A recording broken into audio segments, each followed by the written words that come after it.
Hey, what's up, y'all? Welcome to episode 59 of Jam Flow, the original music live stream podcast where the music never stops. I'm Eric Deatrick. This is The Invisible Band. Please like and subscribe with your notifications on so you'll never miss an episode. New live episodes Wednesdays at 8 p.m. Eastern. Follow me on your favorite music streaming platforms via the links in the description, and for everything else, it's ericdeatrick.com. So tonight's theme is how I prep for a tribute band show. So I want to talk about that and just go through some of my process of preparing for a show like that. In terms of learning the material, memorizing the material, practicing and getting the sounds and picking your parts and all that stuff. You can come and hear me with this tribute band that I'm preparing for called the Nicks in Time. It's a Stevie Nicks tribute band. I'm playing with them this Friday, January 9th at the Landis Theater in Vineland, New Jersey. So please come on out to that. Link for the tickets is in the description. Also later this month we're playing in Rehoboth Beach, Delaware on the 30th and Indiana, PA on the 31st of January. So links for all that is in the description. Let's go, go, go, go, go, go, go, go, go, go. Okay, so what you're hearing tonight is the amplifier. It's my first time playing my amplifier on Jamflow. I've previously just done the digital configuration, running everything through the pedal board, but now you're actually hearing my amp, and there's a microphone in front of the amp. I'm going to step over so you can see.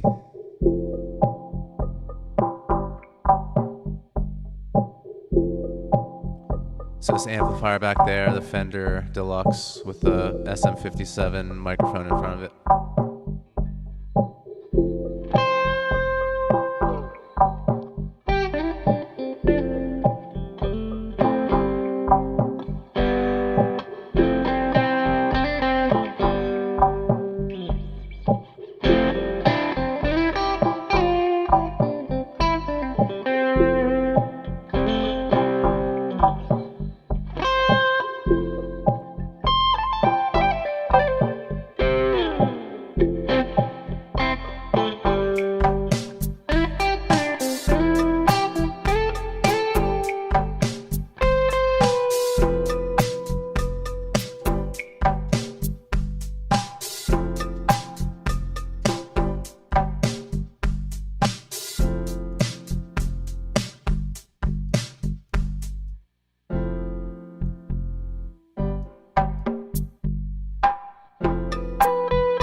Before we get into all that, let's just jam a little bit. You know how we do on Jamflow.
Okay, so I'm gonna just see about. So one thing that I always recommend that you do when you're preparing for any show is to test your equipment and use what you're gonna use on the performance. Uh, in like a dress rehearsal type situation, even if you're just practicing at home. So that's why I'm using my amp and my pedal board and this guitar, because that's what I'm going to be playing on stage with Nicks in Time this Friday at the Landis Theater in Vineland, New Jersey. Link for tickets in the description. Please come out. If you like Stevie Nicks music, we got a great show for you. So when I practice for something like that, I play along to the tracks on YouTube.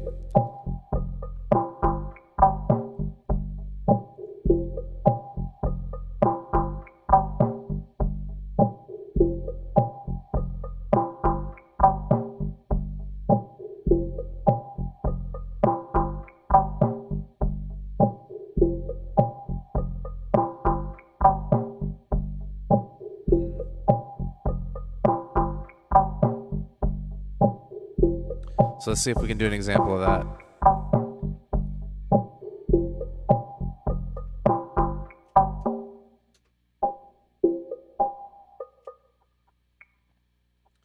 So another thing I'll always do is listening to the music, pick my parts based on different versions of the song and the live versions of the song. So let's just talk about that for a minute.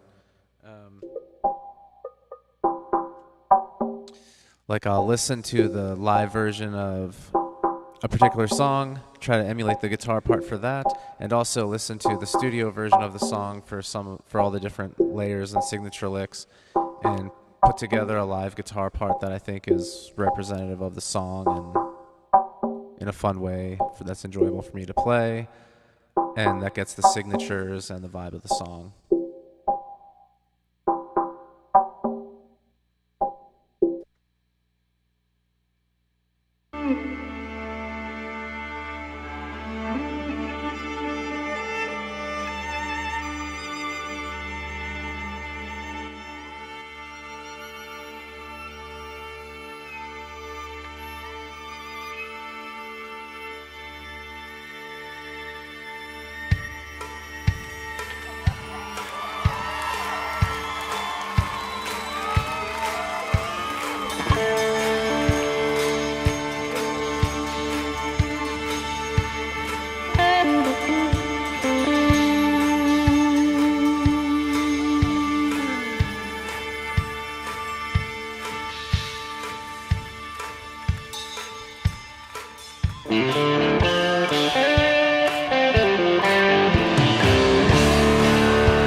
So there's an example of, listening to the song and picking my part based on like what I was hearing and emulating the tone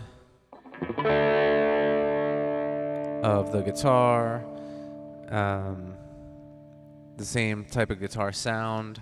That's kind of what I'm trying to emulate. And then, like in that example, there's two guitar players. So I'm trying to find a part that kind of does both at the same time.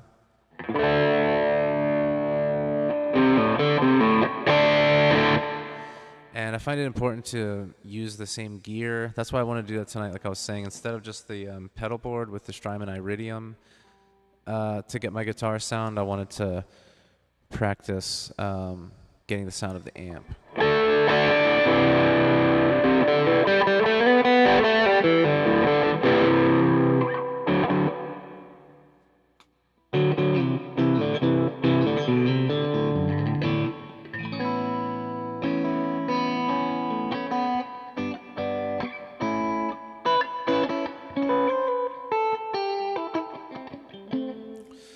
Okay, so that's one of the songs we're going to play. It's called Gold Dust Woman. It's a really cool jam, and that song really jams out when we play it.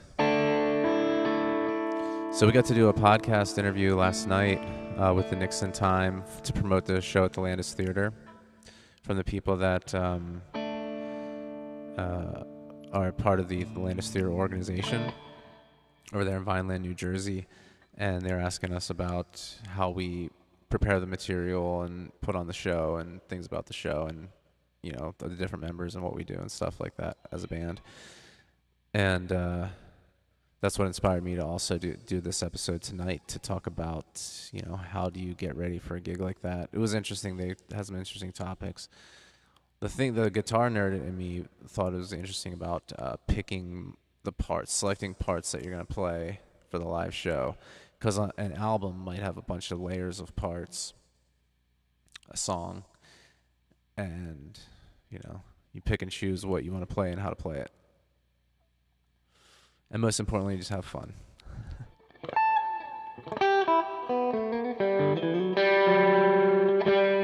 Okay, so this is the dirty tone I'm going to use. The regular, not the dirtiest, but I got the drive, the dirty channel on my amp.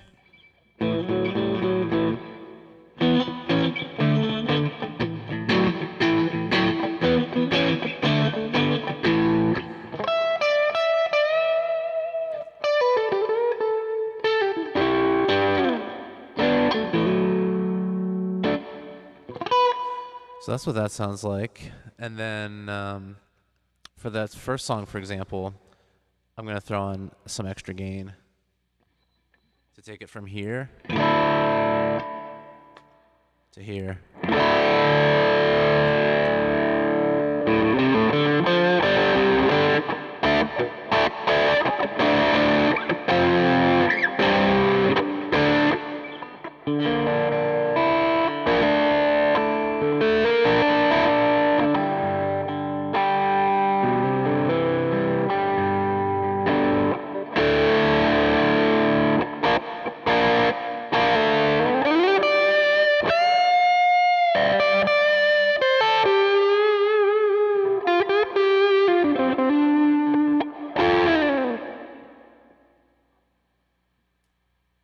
So for these performances, I'm using my Fender Stratocaster here. I'm also using my Gibson Les Paul that you see on the wall, and the Taylor 114 CE, which recently got electronics upgrades through Tone Tailors. Shout out Tone Tailors here in Lancaster. And okay, I want to play the clean sound for you next.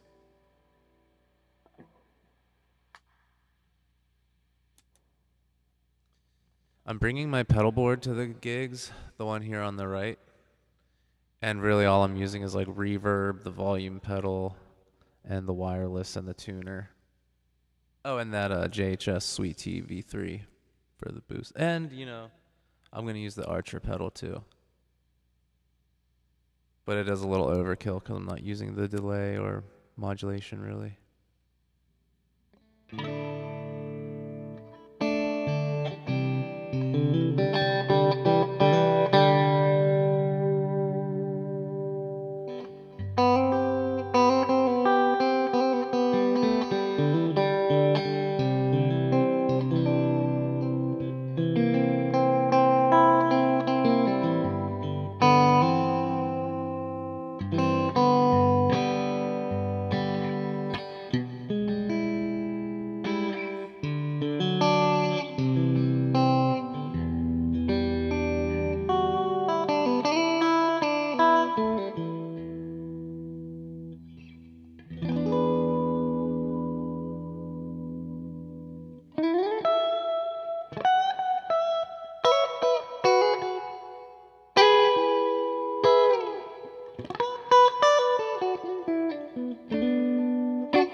So that's the clean tone. I'm mostly going to be on this dirtier tone.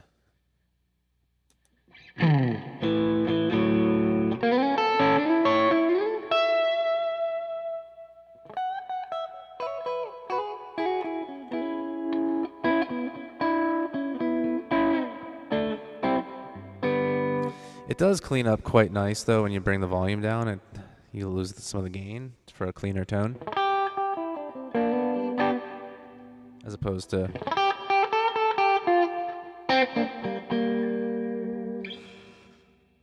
But I really like the way this guitar and amp and pedal board sound.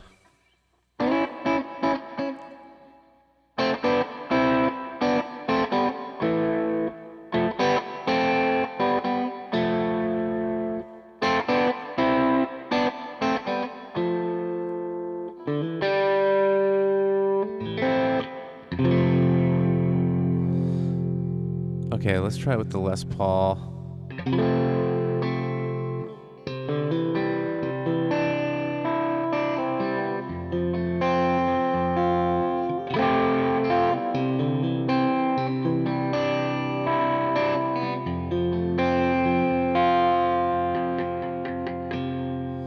Oh, also, you'll notice I consolidated everything into one stand right now for the first time. The iPad, the MIDI controller, and the microphone is all in this one stand with this heavy bass that I'm also weighing down. So this is my first time trying that, but that's kind of nice consolidation instead of having the two things and the 3 or 4 stands and all that stuff I had in the prior episodes.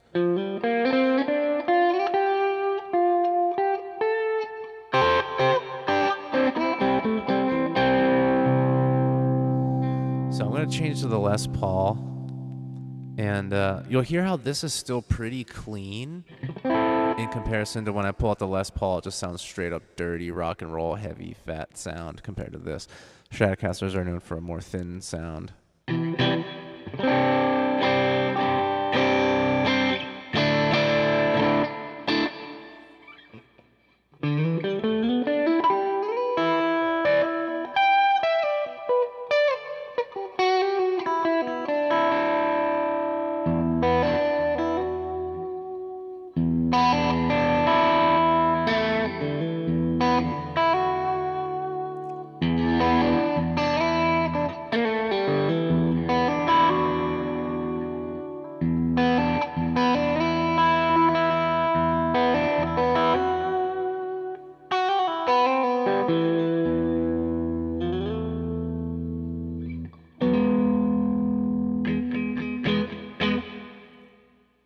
Okay, let's hear the Les Paul.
So when I change guitars for the show at the concert, it's much faster. I don't have headphones, and the guitars are just right there on a stand next to me.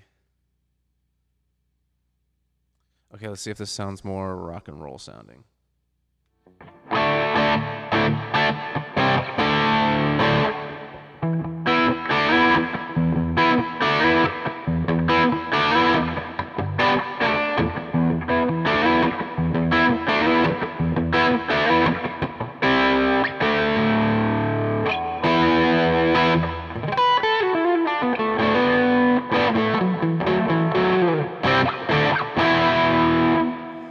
So yeah, this Les Paul is just a way more rock and roll, fat sound for more driving rock, in my opinion, in terms of the tone. And it's also a louder guitar. Like you'll notice this is just like louder.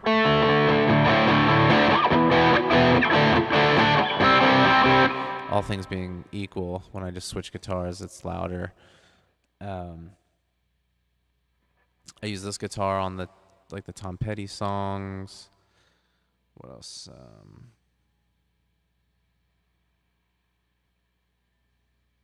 For songs like Rhiannon, like you heard a little bit of, I use the Strat. I'm more on the Strat for these gigs. Let's see what else.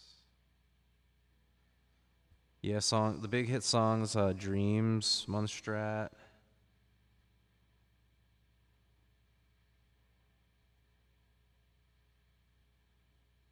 Sorcerer, I'm gonna do Les Paul. Yeah, mostly Strat though.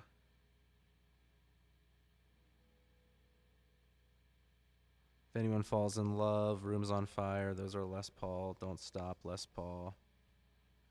Gypsy, it was a Strat song.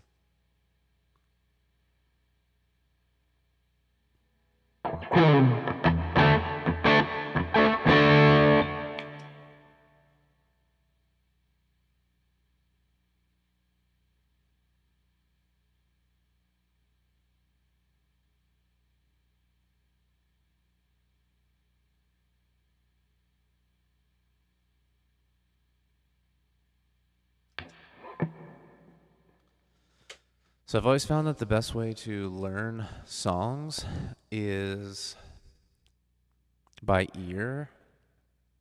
And when I say songs, I mean songs where the primary source is the audio recording. Like if you're going to learn a hit song from any time period or whatever, you listen to the song, and that's what you're trying to recreate and emulate and play. So if you look at so by listening to the song, you know exactly that is the primary thing you're trying to sound like. If it's a piece of music written out about the song, that's like a secondary source of like that song. Let's say Rock and Roll by Led Zeppelin. You want to play that. So you just got to listen to that, because there's no errors in that. That's the thing you're trying to copy, that exact thing, that sound recording. So then if someone else writes it or you see it in a book, there's a chance for errors. So, and having a well-trained ear is a great tool to have as a musician. I learned that from Jimmy Bruno. So went to a guitar clinic of his, and that's basically what he said. He's like, if you just listen to the song, that's like the correct version. Anything else after that isn't necessarily correct. It could be. A lot of pieces of music are transcribed correctly, but not all the time. He said even in the real book with the chords they list, it's not necessarily always the chord you want to play based on where the melody note is.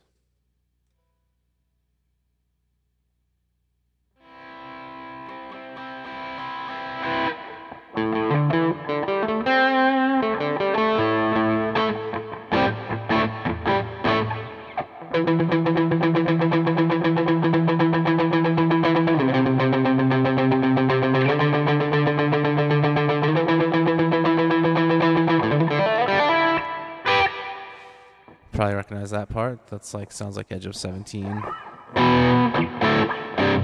Yeah, come on out to Vineland, New Jersey this Friday and check the band. You're going to have a good time.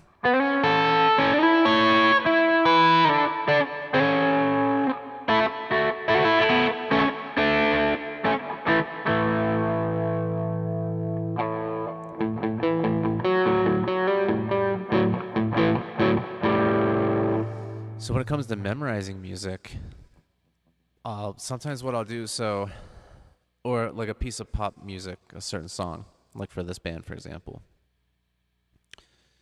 Sometimes you can boil it down to like one or two things that you just need to remember about the song. because you just hear the song in your head and you kind of just know where it goes, but you got to remember, like, okay, the one verse you cut out, or maybe there's a verse where it's twice as long or something. And sometimes I'll try to boil a song down to like a cheat sheet type thing, where it's like the bullet points of like, oh yeah, remember this or that about this song. And then I'll just try to memorize those cheat sheets until I get everything in my head.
Okay, where are we?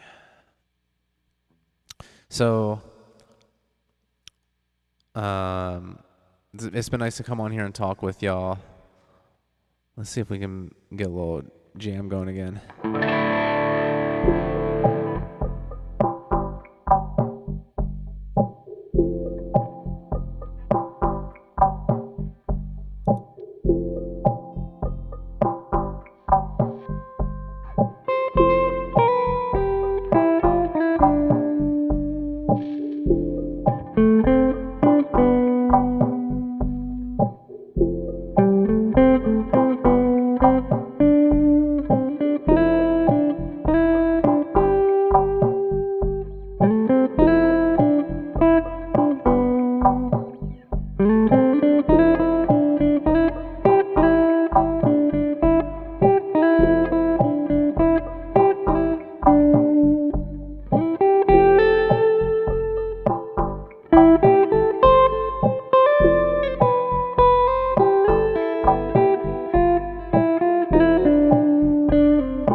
So I think in the future I'm going to try to get my amp maybe set up into the loop.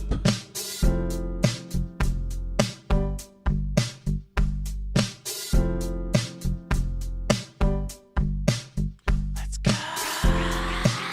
That'll be the instrument input. I'll try to change that. Been experimenting with Jamflow. Thanks for allowing me to grow and share things with you on Jamflow. Just got a one cam setup tonight. I was having some technical troubles before this. But yeah, I'm going to test out this single stand configuration.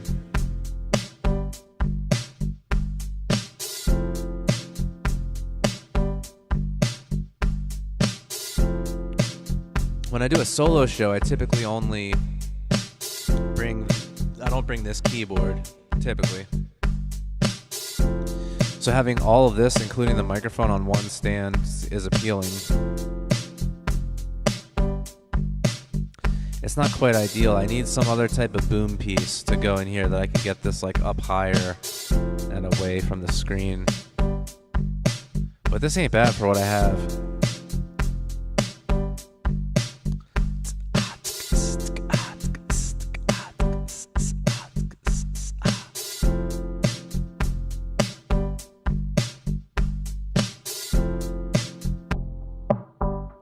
Okay, so let's review. How do I prepare for a tribute band gig? Well, there's different things to prepare, and like I said, one of the things you have to prepare is your equipment and make sure that everything's working, and test out your sounds and your pedals and dial everything in to the best that you can. Make sure, test everything out. All the guitars you're going to use, anything you're going to use on the show, any cables, anything, test it out. And I also like to try to dial in my sound, the sounds for the different songs, and just make sure my guitars and everything's dialed in so it sounds as good as I can make it sound. So that's one thing. Now, to prepare the material, that just comes down to practicing. I like to practice along with the YouTube videos that we use for this band. Certain live performances are what we base our arrangements off of. So I'll listen to those and just play along with my part and try to memorize everything. And before you can memorize the whole song, like I said, I try to boil it down into those cheat sheets, like a bullet points of the couple things that if you remember these, you'll have the whole song. And then try to memorize everything. And then how do you learn the songs by ear? Well, that takes a lot of practice, but it comes naturally the more you do it. And you just listen to the parts that you're going to play and play them, basically. It's kind of how, like, I can say this sentence, output the drum channels to the different tracks. And you can say that, output the drum channels to the different tracks. And if you wanted to, you could try to say it in the same exact manner that I did with the same type of sound. And it's kind of like that with the music language. You just listen to something and just repeat it back. And try to pick out what the signature parts are that need to be played and which rhythm parts there are to be played. And then also think about what the other people in the band are doing and how to sound the best and set the song up so the whole ensemble sounds as good as possible. Be the star when it's your turn to be the star, and then just be support every other moment. And nice thing about guitar is you get to be the star a lot. There's guitar solos throughout the night. Love that. But when I'm not doing that, I'm just supporting the group. I always try to do that with any ensemble I'm in.